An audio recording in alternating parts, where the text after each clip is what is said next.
How do you beat a super grandmaster at chess? Well, we know the fried liver attack or using some trick we used to beat our uncle, bishop c4, queen h5, queen f7 mate.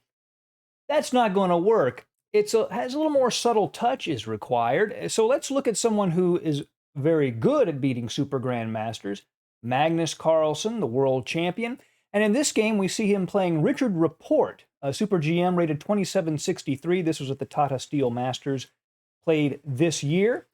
And Magnus was 2865 when the game was played. And we see the power of slow pressure applied over time and how it affects a player. Let's jump right in. Magnus has the white pieces. Richard Rapport has black.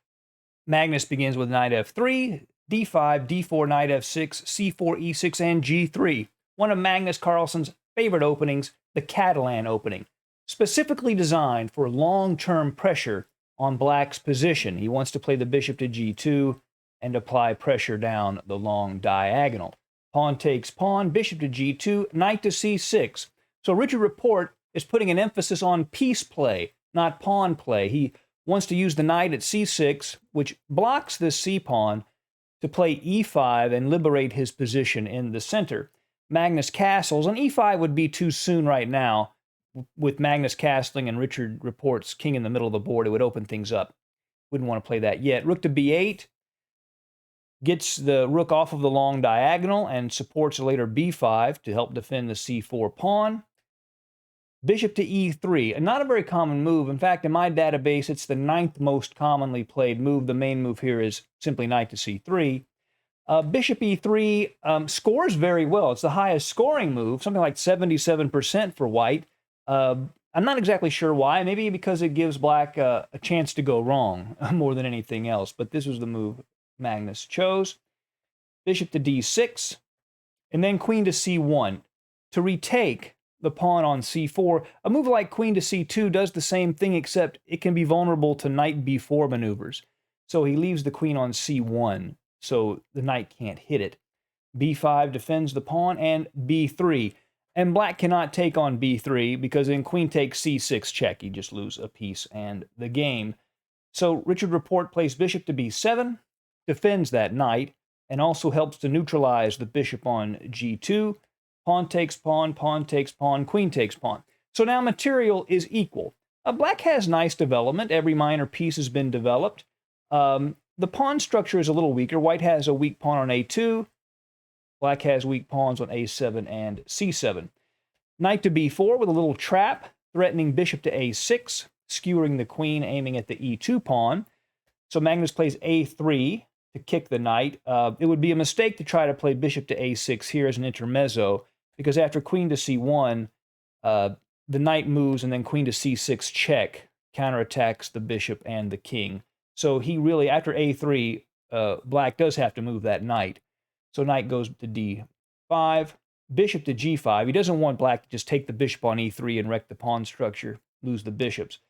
Bishop to g5, castles, knight b to d2, and h6. So now the bishop will have to be traded for a knight. There are no options, so he takes on f6. The knight recaptures, and rook f to c1, aiming at the c7 pawn. Knight to d7. He tries to liberate his position by preparing the move c5. He wants to liquidate Magnus's central space by challenging the d4 pawn. The queen moves to a4, aiming directly at the a7 pawn, and now c5 is played. Queen takes pawn, and here he plays bishop takes f3. A computer idea that seems pretty strong is bishop to d5, with the threat of trapping the queen with queen to a8. The queen would have to move, and the position would be equal in that case. After bishop takes f3, the position is still equal, but black's going to miss that light squared bishop as the game progresses. And bishop f3, and this bishop on f3 becomes a monster as the game develops. C takes d4. So now we have a new strategic situation. White has this pawn on a3. The Magnus obviously wants to advance to the queening square if he can. And black has a central pawn majority. And black wants to advance those pawns and gain space and maybe create a central passer if possible. Um, if white just takes the pawn on d4 right now, Richard Rapport would play bishop to e5, skewering the queen and the rook. So Magnus first plays rook to a2. Now he is threatening to grab the pawn at d4. Queen to e7. Perhaps a better move here was knight to e5, hitting the bishop. And after queen d4, the bishop can take on a3.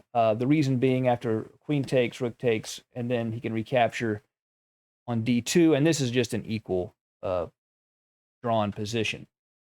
Queen to e7, though, may not be the most precise move. Magnus goes ahead and just plays a4, continues to advance that pawn, and he's got a bit of a pull here. And here, Richard Rapport plays a move. I'm not exactly sure what his thought process was here. He plays rook f to d8, and that does just drop the d4 pawn. Perhaps a better idea is to play rook to b4 to defend that pawn laterally. After rook f to d8, Magnus grabs the d4 pawn and now has a clear advantage. And we see this, the slow pressure building over time. This is move 22, and now he gets his material. So he's not like trying to just mate him at the beginning. You'd never succeed against a top player with that approach. Rook to b4 hits the queen, queen to c3, and now knight to b6. Again, knight to e5, probably the better move. The problem with knight to b6 is that it allows Magnus to advance the a-pawn with tempo, hitting the knight. So he plays a5, and this next move, queen to a7, is what Black was counting on, the idea that he can't take the knight just yet because the rook at a2 would hang. But Magnus has seen one move deeper. Queen to e3, pinning the knight diagonally and also threatening rook to c6, piling on the knight and winning it. The bishop goes to e7. Wants to play bishop to g5, chop the knight at d2. Now rook c to c2. By defending the rook at a2, now Magnus can take the knight because there's no longer a pin on the a file. Bishop goes to g5, attacks the queen. Queen moves to c5. The bishop goes back to e7. And now here is really the move that wins the game. Can you see it? It's a deceptively simple move. A takes b6. And Magnus is going to win because when the exchanges are done, he will be better. Queen takes a2. Queen takes e7. Now, Magnus is counterattacking the rook on d8. Black takes on c2.